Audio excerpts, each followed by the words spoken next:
தமிழொலி நேயர்களுக்கு வணக்கம். இன்றைய காலை நேர தலைப்பு செய்திகள். செம்மணி சித்துப்பாத்தி மனித புதைகுழியின் 13வது நாள் அகழ்வு பணிகள் நேற்று முன்னெடுக்கப்பட்டன.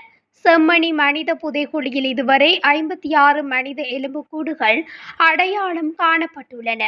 இதில் 50 எலும்புக்கூடுகள் முழுமையாக அகழ்ந்து எடுக்கப்பட்டுள்ளன. யாழ்ப்பாணம் நீதவான் ஏ ஆனந்தராஜா முன்னிலையில் தொல்லியல் துறை பேராசிரியர் ராஜ் சோமதேவா அவர்களின் குழுவினர் பங்கேற்போடு இந்த அகழ்வு பணிகள் முன்னெடுக்கப்பட்டுள்ளன. தொல்லியல் துறை பேராசிரியர் ராஜ் சோமதேவாவினால் அடையாளப்படுத்தப்பட்ட பகுதியிலும் எலும்புக்கூடுகள் மீட்கப்பட்டுள்ளன. அந்த எலும்புக்கூடுகளானது சிக்கலான நிலையில் காணப்பட்டுள்ளதும் குறிப்பிடத்தக்கது.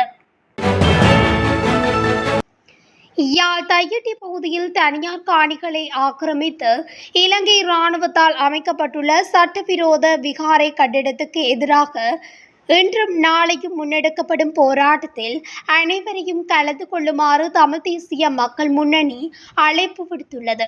இந்த போராட்டம் கடந்த 2 ஆண்டுகளுக்கு மேலாக தொடர்ச்சியாக முன்னெடுக்கப்பட்டு வரும் நிலையில் இன்று ஜூலை 9 புதன்கிழமை மாலை 4:30 மணி முதல் 6:30 மணி வரை மற்றும் நாளை ஜூலை 10 வியாழக்கிழமை பௌர்ணமி தினத்தன்று காலை 6:30 மணி முதல் மாலை 6 மணி வரை கவனஈர்ப்பு போராட்டமாக நடைபெறவுள்ளது.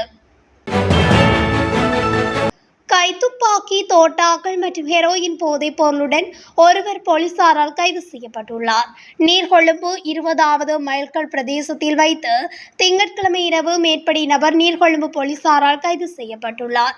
நீர்கொழும்பு போலீசாருக்கு கிடைக்கப்பெற்ற இரகசிய தகவலுக்கு அமைய மேற்கொள்ளப்பட்ட சுற்றி வளைப்பின் போதே அந்த நபர் கைது செய்யப்பட்டுள்ளார்.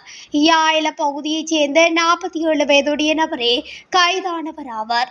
அவரிடமிருந்து கைத்துப்பாக்கி, 4 தோட்டாக்கள் மற்றும் 9 கிராம் 715 மில்லிகிராம் ஹெரோயின் போதைப்பொருள் என்பன போலீசாரால் கைப்பற்றப்பட்டுள்ளன. இது தொடர்பான மேலதிக விசாரணைகளை நீர்கொழும்பு போலீசார் மேற்கொண்டு வருகின்றனர். ஓய்வூதியம் இழந்த விவசாயிகளுக்கு இந்த மாதம் முதல் ஓய்வூதியம் வழங்க திட்டமிட்டுள்ளதாக விவசாய காப்புறுதி வாரியம் தெரிவித்துள்ளது. விவசாயிகள் தங்கள் பிரச்சினை தொடர்பாக அரசாங்கத்திடம் விடுத்த கோரிக்கைகளை பரிசீலித்து ஓய்வூதியம் வழங்க நடவடிக்கை எடுத்துள்ளதாக வாரியம் தெரிவித்துள்ளது.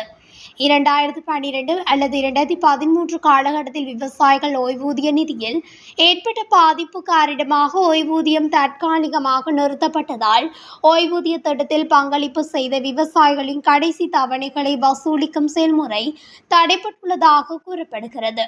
அதன்படி குறித்த தீர்மானத்தை விவசாயிகள் ஓய்வூதிய ஆலோசனை குழுவிடம் குறிப்பிட்டு அதன் பரிந்துரைகளை பணிப்பாளர் குழுவிடம் சமர்ப்பித்த பிறகு இந்த மாதம் முதல் விவசாயிகளுக்கு மாதாந்திர விவசாய ஓய்வூதியம் பெறுவதற்கான வாய்ப்பை வழங்க ஏற்பாடுகள் செய்யப்பட்டுள்ளதாக விவசாயிகள் காப்புறுதி வாரியம் தெரிவித்துள்ளது. வாகன இறக்குமதி தொடர்பாக தேவையற்ற அச்சம் உருவாக்கப்படுவதாக அமைச்சரவை பேச்சாளர் அமைச்சர் நலிந்த ஜேதிச தெரிவித்துள்ளார். அமைச்சரவை முடிவுகளை அறிவிக்கும் செய்தியாளர் சந்திப்பில் அமைச்சர் இதனை குறிப்பிட்டுள்ளார். அத்தோடு ஜூன் மாதத்திற்கான அதிகாரப்பூர்வ கையிருப்பு சொத்துக்கள் 3.3% குறைவதற்கு வாகன இறக்குமதி ஒரு காரணியா என ஊடகவியலாளர்கள் எழுப்பிய கேள்விக்கும் அமைச்சர் நலிந்த பதிலளித்துள்ளார். அதிகாரப்பூர்வ கையிருப்பு சொத்துக்கள் குறைவதற்கு வாகன இறக்குமதி ஒரு காரணி அல்ல. அதன்போது அவர் சுட்டிக்காட்டியுள்ளார்.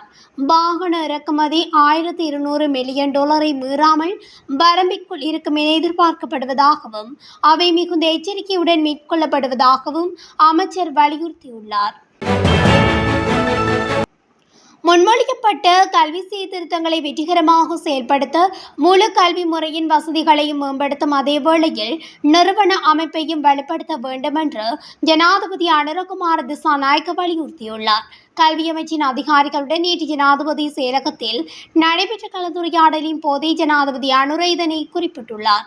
கல்வி மறுசீரமைப்பு செயல்முறையை ஆராய்ந்து தேவைகளின் அடிப்படையில் ஏற்பாடுகள் வழங்க அரசாங்கம் தயாராக இருப்பதாகவும் ஜனாதிபதி தெரிவித்துள்ளார். மதுவரி ஆணையாளர் நாயகம் பதவியில் மாற்றம் செய்வதற்கு அமைச்சரவை அனுமதி வழங்கியுள்ளது. இதன்படி குறித்த பதவிக்கு இலங்கை கடற்படையின் ஓய்வு பெற்ற கொமடோர் MP.NA பேமரத்னவை நியமிக்க அமைச்சரவை அனுமதி வழங்கியுள்ளது. தற்போது மதுவரி ஆணையாளர் நாயகமாக கடமையாற்றும் இலங்கை உள்நாட்டு வருவாய் சேவையின் சிறப்பு தர அதிகாரியான UL உதயகுமார பெரேரா கடமையாற்றுகின்றார். இந்த மாதம் 10ஆம் தேதி அவர் குறித்த பதவியிலிருந்து ஓய்வு பெறவுள்ளார். மட்டக்களப்பு கருவப்பங்காடி பகுதியில் தொடருந்தில் மோதுண்டு இளைஞர் ஒருவர் உயிரிழந்துள்ளார். மட்டக்களப்பிலிருந்து கொழும்பு நோக்கி பயணித்த தொடருந்தில் மோதுண்டே அவர் நேற்று அதிகாலை உயிரிழந்ததாக தெரிவிக்கப்படுகிறது. கருவப்பங்காணி பகுதியைச் சேர்ந்த 23 வயது இளைஞனே உயிரிழந்தார். இந்த நிலையில் உயிரிழந்தவரின் சடலம் பிரேத பரிசோதனைக்காக மட்டக்களப்பு போதனா மருத்துவமனையில் வைக்கப்பட்டுள்ளது. தொடர்ந்து கடவையிலிருந்து தொலைபேசியில் உரையாடி கொண்டிருந்த நிலையிலே அவர் தொடருந்தில் மோதுண்டதாக அந்த பகுதியில் உள்ள மக்கள் தெரிவிக்கின்றனர்.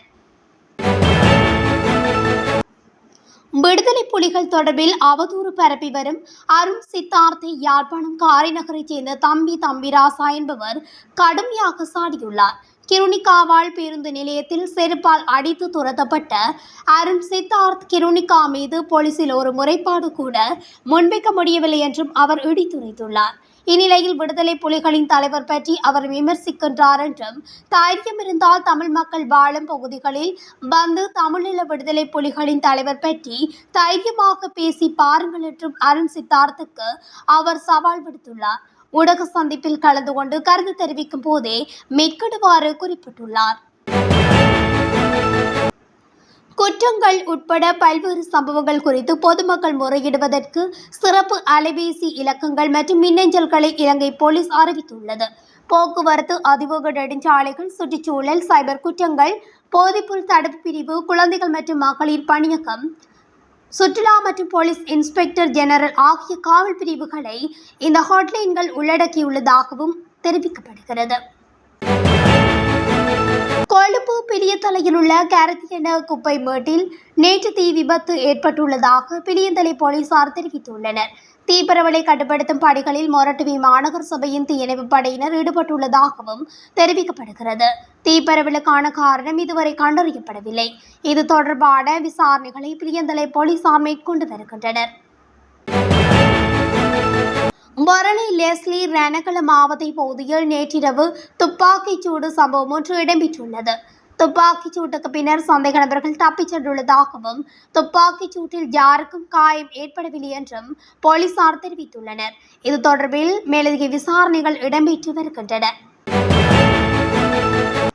தனமன்வில போலீஸ் பிரிவுக்குட்பட்ட கிவுலே ஆரத் பிரதேசத்தைச் சேர்ந்த 10 வயதுடைய சிறுமியை பாலியல் வன்கொடுமை செய்த குற்றச்சாட்டில் சிறுமியின் சித்தப்பா நேற்று முன்தினம் தனமன்வில போலீசாரால் கைது செய்யப்பட்டுள்ளார். போலீசாரால் பாடசாலைகளுக்கு விநியோகிக்கப்பட்டுள்ள முறைப்பாடு பட்டியில் வைக்கப்பட்டிருந்த கடிதம் ஒன்றை வகுப்பு ஆசிரியர் ஒருவர் வாசித்ததன் மூலம் இது தொடர்பாக தெரிய வந்துள்ளது. ஆசிரியர் போலீசாரிடம் தகவல் வழங்கியதை அடுத்து போலீசாரால் மேற்கொள்ளப்பட்ட விசாரணையில் சிறுமி தனது பாட்டியின் வீட்டில் வைத்து பல சந்தர்ப்பங்களில் சந்தேக நபரான 24 வயதுடைய திருமணமான இளைஞனால் கடுமையாக பாலியல் வன்கொடுமைக்கு உள்ளாகியுள்ளமை தெரிய வந்துள்ளது. கதிர்காமத்துக்கு யாத்திரை சென்று திரும்பிய முச்சக்கர வண்டி விபத்தில் சிக்கியுள்ளதாக தெரிவிக்கப்படுகிறது.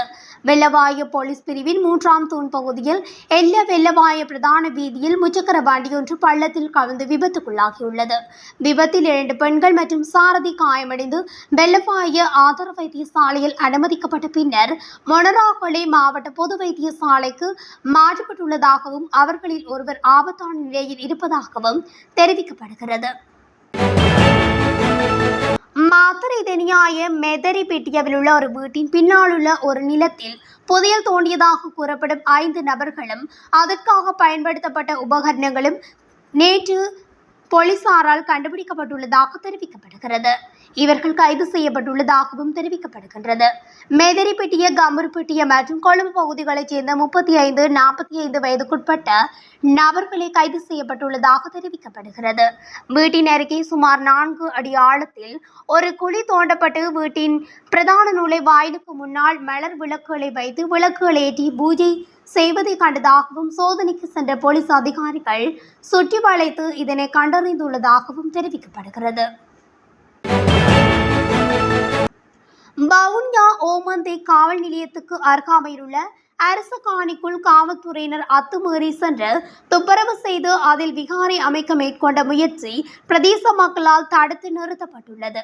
குறித்த சம்பவம் நேற்று மதியம் 12 மணியளவில் முன்னெடுக்கப்பட்டுள்ளது.